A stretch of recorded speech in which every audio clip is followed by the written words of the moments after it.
Hello everyone. इस lecture में हम स्टार्ट कर रहे हैं क्लास 12th का chapter number 2 that is sexual reproduction in flowering plants. इसमें हमें सबसे पहले गिवन है इस पैराग्राफ में हमें बताया गया है कि जो जितने भी फ्लावरिंग प्लांट्स हैं वो सेक्सुअल रिप्रोडक्शन शो करते हैं। सबसे पहले सेक्सुअल रिप्रोडक्शन क्या होता है? सेक्सुअल रिप्रोडक्शन होता है जिसमें हमें मेल और एक फीमेल पार्टनर चाहिए। मेल और फीमेल पार्टनर फ्लावर्स में क्या होते हैं? फ्लावर्स में पोलन ग्रेन्स, और उसमें क्या हो जाएंगे, किस पे लाई करते हैं? जो मतलब कि पोलन ग्रेन्स होते हैं उसके अंदर मेल गैमेट्स प्रेजेंट होते हैं। पोलन ग्रेन्स कहाँ पे जाते हैं? स्टिग्मा पे वो अंदर फ्यूज़ कर जाते हैं एग सेल के साथ, कुछ ऐसा होता है। ठीक है, इसमें हम डिटेल में पढ़ेंगे सब कुछ। सबसे पहले 2.1 पे जाने से पहले इसमें दे रखा है sexual reproduction flowering plant show करते हैं। और जो सेक्सुअल रिप्रोडक्शन है उसका जो एंड प्रोडक्ट होता है वो या तो क्या होगा, फ्रूट होगा या कोई सीड होगा। इस चैप्टर के अंदर हम मॉर्फोलॉजी के बारे में, स्ट्रक्चर के बारे में और प्रोसेस के बारे में पढ़ेंगे सेक्सुअल रिप्रोडक्शन की फ्लावरिंग प्लांट्स के अंदर। ठीक है, तो स्टार्ट करते हैं। फ्लावर एक फैसिनेटिंग ऑर्गन क्यों है एंजियोस्पर्म्स में? ये इसीलिए है एंजियोस्पर्म्स में फैसिनेटिंग ऑर्गन क्योंकि ये हमारे मतलब कि बहुत सारे रिलेशनशिप्स में फ्लावर जो है एक मेमोरियल मतलब कि एक ऑब्जेक्ट्स है। फ्लावर्स एस्थेटिक के लिए, ऑर्नामेंटल, सोशल, रिलीजियस, हर एक चीज़ में आप देखते हैं हमारे यहाँ पे शादियाँ होती हैं या कोई घर पे कोई फंक्शन होता है, फ्लावर्स का बहुत ही इंपॉर्टेंट रोल होता है एक अपना खुद का। मतलब कि इसमें हम लव के लिए भी यूज़ करते हैं, अफेक्शन के लिए भी, हैप्पीनेस, ग्रीफ, माउंटिंग, बहुत ही हमारे मतलब कि कुछ ऐसे इंसिडेंट नहीं बोल सकते, मतलब कि कुछ ऐसे टाइम होता है जहाँ पे हम फ्लावर्स का बहुत ही ज़्यादा यूज़ करते हैं। और मेनली हम जब पूजा करते हैं उसमें तो बहुत ही ज़्यादा यूज़ होता है फ्लावर्स का। ये इसीलिए हम फ्लावर्स को एक फैसिनेटिंग ऑर्गन बोलते हैं। इसके बाद फ्लावर दे रखा है हमें यहाँ पे एक डायग्राम एनसीईआरटी में। इसमें क्या दिखा रखा है, ये जो बायलोब स्ट्रक्चर दिख रहा है हमें, ये एंथर होता है। और जो ये पत्तियाँ दिखा रखी हैं बड़ी बड़ी, इनको पेटल बोलते हैं। और जो ये लोब्ड के नीचे का हिस्सा है इसको फिलामेंट बोलते हैं। और जो मिडल जो नीचे से स्टार्ट होके ऊपर तक है इसको स्टिग्मा बोलते हैं। और स्टिग्मा के नीचे जो ये इलोंगेटेड पार्ट है इसको स्टाइल, ये पूरा फीमेल रिप्रोडक्टिव पार्ट है। और जो ये साइड में है ये सब मेल है। फीमेल रिप्रोडक्टिव पार्ट में स्टिग्मा दिखा रखा है, नीचे स्टाइल है, और लास्ट में ओवरी दिखा रखी है बेसन में। ओवरी के साइड में ही छोटे छोटे लीफ दिखाए गए हैं जिसको सेपल बोलते हैं। ये हमारा ओवरव्यू था फ्लावर का। इसके बाद हम स्टार्ट करते हैं प्री फर्टिलाइजेशन से। प्री फर्टिलाइजेशन में क्या बताया गया है?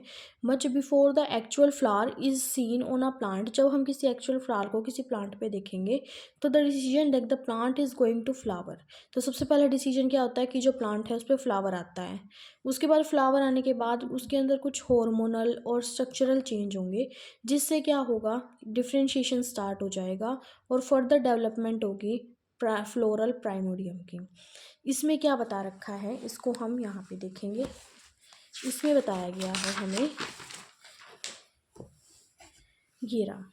सबसे पहले कोई फ्लावर है सपोज ये, ठीक है, ये सबसे पहले क्या करेगा, डिसीजन लेगा ऑफ फ्लावरिंग कि फ्लावर आना चाहिए। उसके बाद क्या डेवलप हो जाएगा, फ्लोरल प्राइमोडियम डेवलप हो जाएगा। और फ्लोरल प्राइमोडियम के बाद क्या होगा, हमारे जो उसके अंदर बर्ड्स आ जाएंगे। बर्ड्स के बाद ऑर्गन्स आ जाएंगे सेक्सुअल एंड, और उसके बाद फीमेल रिप्रोडक्टिव और मेल रिप्रोडक्टिव सेपरेट हो जाएंगे। फिर बता रखा है एंड्रोशियम और काइनोशियम आ जाएंगे, फीमेल और मेल रिप्रोडक्टिव, ठीक है। और एंड्रोशियम क्या होता है, ओल्स ऑफ स्टेमन, मतलब कि मेल रिप्रोडक्टिव में क्या आ जाता है, एंड्रोशियम, ठीक है। एंड्रोशियम मतलब कि ये मेल रिप्रोडक्टिव है, इसमें क्या आ जाते हैं, एक ओल्स ऑफ स्टेमन, मतलब जो स्टेमन्स होते हैं उसका एक ऐसे ग्रुप मिला के स्टेमन एंड्रोशियम बनाता है। और फीमेल में आ जाता है गाइनोशियम, ठीक है। ये बता रहा है कि स्टार्टिंग में क्या क्या चेंजेस होते हैं। ये जो गाइनोशियम है वो फीमेल रिप्रोडक्टिव होता है और जो एंड्रोशियम है वो मेल रिप्रोडक्टिव होता है। अब हम एक एक के बारे में पढ़ेंगे। सबसे पहले पढ़ते हैं स्टेमन। माइक्रोस्पोरेंजियम और पोलन ग्रेन्स के बारे में। इसमें क्या है, हमें सबसे पहले दिखाया गया है, ये रहा ये स्ट्रक्चर ए स्टेमन का है। इसमें क्या है, ये ऊपर एंथर है, ये रहा बायलोब दिखाया गया है, 2 लोब होते हैं इसके अंदर, और ये नीचे इसकी फिलामेंट होती है पूरी, ठीक है। और ये इसके अंदर का स्ट्रक्चर यहाँ पे दिखाया गया है। इसके अंदर ऐसे पोलन सेक्स प्रेजेंट है। पोलर केन्स, इसने फर्स्ट पैराग्राफ में बोला है कि जो एंथर है वो बायलोब्ड होता है, और उसके अंदर जो है प्रोक्सिमल एंड अटैच, जो फिलामेंट होता है उसका जो एंड होता है वो अटैच होता है थैलेमस से, यानी कि पेटल ऑफ फ्लावर से। इसके बाद इसमें क्या रखा है कि जो एंथर और फिलामेंट होते हैं हर एक फ्लावर के, वो साइज और शेप में वेरी कर सकते हैं, अलग अलग हो सकते हैं। इसके बाद बता रखा है जो एंजियोस्पर्म में एंथर होता है वो बायलोब्ड होता है, ये मैंने बता दिया, विद ईच लोब। और जो ईच लोब, एक लोब के पास क्या होते हैं, 2 थीका प्रेजेंट होते हैं। जैसे हमारा ये कोई लोब है, एक लोब के अंदर क्या होंगे, 2 थीका प्रेजेंट होंगे, एक इधर एक इधर, 2 थीका। इस कंडीशन को बोलते हैं डायथीशियस, ठीक है। और क्या होते हैं, एक जो बायलोब्ड नेचर होता है, उसके बाद है the bilobed nature of an anther is very distinct in the transverse section of the anther. अगर हम इसको ट्रांसवर्स सेक्शन में कट करेंगे तो वो बहुत ही डिस्टिंक्ट दिखता है हमें। इसमें 4 साइडेड होती हैं, टेट्रागनल स्ट्रक्चर होता है, यानी कि ऐसे कुछ, ठीक है। और स्ट्रक्चर कंसिस्टिंग ऑफ 4 माइक्रोस्पोरेंजिया, और हर एक में क्या होते हैं, 2 माइक्रोस्पोरेंजिया नीच लोब, एक लोब ये था, एक लोब ये था, तो मतलब कि एक लोब में 2 माइक्रोस्पोरेंजिया होगी, ठीक है, ऐसे, जो कि हर एक कॉर्नर पे सिचुएटेड होते हैं, ये रहे। इसके बाद बता रखा है the microsporangia develop further and become pollen sacs. फिर जो माइक्रोस्पोरेंजिया हैं हमारे, ये क्या हो जाएंगे, साइज में बड़े हो जाएंगे और पोलन सेक्स में कन्वर्ट हो जाएंगे, ठीक है। इसके बाद बता रखा है स्ट्रक्चर ऑफ माइक्रोस्पोरेंजियम। इसमें बता रखा है जो स्ट्रक्चर ऑफ माइक्रोस्पोरेंजियम है उसमें 4 लेयर प्रेजेंट होती हैं, 4 लेयर, 1 2 3 4, कुछ ऐसे 4 लेयर प्रेजेंट होती हैं। चारों लेयर में सबसे जो आउटर होती है उसको एपिडर्मिस बोलते हैं, उससे मतलब कि जो सबसे अंदर होती है उसको एंडोथीशियम बोलते हैं, जो बीच में होती है उसको मिडल लेयर बोलते हैं, जो सबसे लास्ट में होती है उसको टेप्टम बोलते हैं। टेप्टम सेल्स क्या है, जो बाहर वाली 3 साइड है, 3 सेल्स, वो क्या करती हैं, इसको प्रोटेक्शन का काम करती हैं और न्यूट्रिशन प्रोवाइड करती हैं। बट जो अंदर वाली सेल होती है टेप्टम, वो टेप्टम सेल क्या करती है, इसको नरिशमेंट का काम करती है, जो एम्ब्रियो इसके अंदर होता है, पोलन ग्रेन्स को नरिशमेंट का काम करती हैं। जो सेल्स टेप्टम पोजेस करती है उसके अंदर डेंस साइटोप्लाज्म होता है और एक से ज़्यादा न्यूक्लियस प्रेजेंट होते हैं। इसके बाद बता रखा है व्हेन द एंथर यंग, जब एंथर यंग हो जाता है, एक ग्रुप ऑफ कॉम्पैक्टली, उस एंथर के अंदर एक ग्रुप ऑफ सेल्स प्रेजेंट होता है, कॉम्पैक्टली अरेंज होते हैं वो सेल्स मिलके, वो स्पोरोजिनस सेल्स बोलते हैं उनको, और वो सेल्स मिलके एक टिश्यू बना लेते हैं जिसको स्पोरोजिनस टिश्यू बोलते हैं।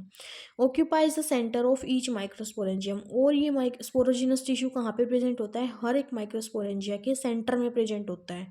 अब इसके बाद आती है माइक्रोस्पोरोजेनेसिस। माइक्रोस्पोर बनते कैसे हैं, माइक्रोस्पोर में क्या होता है, एंथर डेवलप हो जाता है, उसके बाद जो स्पोरोजिनस टिश्यू था हमारा ये वाला, इसके सेल्स क्या करते हैं, इसके सेल्स के अंदर मियोटिक डिवीजन स्टार्ट हो जाती है। कौन सी डिवीजन, मियोटिक डिवीजन स्टार्ट हो जाएगी। मियोटिक डिवीजन स्टार्ट हो जाएगी तो उसे 4 सेल बनते हैं, 4 सेल बनेंगे अलग अलग, ठीक है। 4 सेल को हम क्या बोलते हैं, माइक्रोस्पोर टेट्राड बोलते हैं। माइक्रोस्पोर टेट्राड की फॉर्मेशन हो जाती है, ये दिखा रखे हैं हमारे पास, ये देखो चारों में प्रेजेंट है, ये बीच में कनेक्टिव टिश्यू एपिडर्मिस, ये अंदर टेप्टम दिखाई हुई है, स्पोरोजिनस टिश्यू दिखाया हुआ है इसके अंदर, ये पूरा स्ट्रक्चर है जो मैं बना रही थी, ठीक है। और ये उसकी लेयर्स खोल के दिखा रखे हैं बिल्कुल ऐसे सेल्स वाइज, ठीक है। इसके बाद है ये मैच्योर एंथर दिखा रखा है, एंथर बड़ा हो चुका है और वो डिहाइस हो गया है, इसके अंदर से पोलन ग्रेन्स ऐसे बाहर जा रहे हैं, ठीक है। इसके बाद है each cell of my sporogenous tissue, जो हर एक सेल होती है स्पोरोजिनस टिश्यू की, वो कैपेबल होती है give rise to microspore tetrad, वो माइक्रोस्पोर टेट्राड बना सकती है। हर एक सेल का ये पोटेंशियल होता है और माइक्रोस्पोर मदर सेल की तरह एक्ट करती है हर एक सेल इस टिश्यू की। इसमें क्या होता है, process of formation of microspore, जो प्रोसेस है फॉर्मेशन ऑफ माइक्रोस्पोर, माइक्रोस्पोर किससे बनते हैं, पोलन मदर सेल से, मदर सेल से माइक्रोस्पोर बनते हैं और किस प्रोसेस से बनते हैं, मियोसिस से बनते हैं। मियोसिस होगी पोलन मदर सेल्स में और वहाँ से माइक्रोस्पोर्स बन जाएंगे, तो उस प्रोसेस को बोलते हैं माइक्रोस्पोरोजेनेसिस। जो माइक्रोस्पोर्स हैं are formed arranging cluster of 4 cells. जो माइक्रोस्पोर है वो 4 सेल के क्लस्टर में अरेंज हो जाते हैं, जिसको टेट्राड बोलते हैं। As the anther mature and dehydrate, the microspores dissociate from each other and develop into pollen grains. उसके बाद क्या हो जाएगा, जब एंथर मैच्योर हो जाएगा और डिहाइड्रेट हो जाएगा, जो पोलन माइक्रोस्पोर्स हैं वो क्या हो जाएंगे, डिसोशिएट हो जाएंगे एक दूसरे से और पोलन ग्रेन्स में डेवलप हो जाएंगे। अब डेवलप होने के बाद क्या होगा, एंथर जो है फट जाएगा, डिहाइस हो जाएगा। फटेगा तो वो पोलन ग्रेन्स क्या आ जाएंगे, सारे बाहर आ जाएंगे। अब पोलन ग्रेन के बारे में बता रखा है, उसका स्ट्रक्चर। अब यहाँ पे देखो उसका स्ट्रक्चर कैसा होता है। ठीक है, सबसे पहले बता रखा है कि जो पोलन ग्रेन्स हैं, पोलन ग्रेन्स वो मेल गैमेटोफाइट में होते हैं, मेल गैमेटोफाइट का काम करते हैं। ठीक है, मेल गैमेटोफाइट। एग्जाम्पल हमने लिया है हिबिस्कस का, इसमें हिबिस्कस के बारे में बात कर रहे हैं उसका। ठीक है, हर एक का अलग अलग होता है, बट इसमें हम हिबिस्कस के बारे में बात कर रहे हैं। जो साइज नंबर है वो हर एक का वेरी करेगा। Pollen grains generally spherical in shape होते हैं। इनका जो डायमीटर होता है, इसमें एनसीईआरटी की हर एक लाइन बताई जाएगी। 25 से 50 माइक्रोमीटर होता है डायमीटर। और इसके अंदर जनरली 2 लेयर्स होती हैं, ये पोलन ग्रेन्स का ही है, 2 लेयर पाई जाती हैं। 2 लेयर में जो आउटर लेयर है वो एक्साइन होती है और जो इनर लेयर है वो इंटाइन होती है।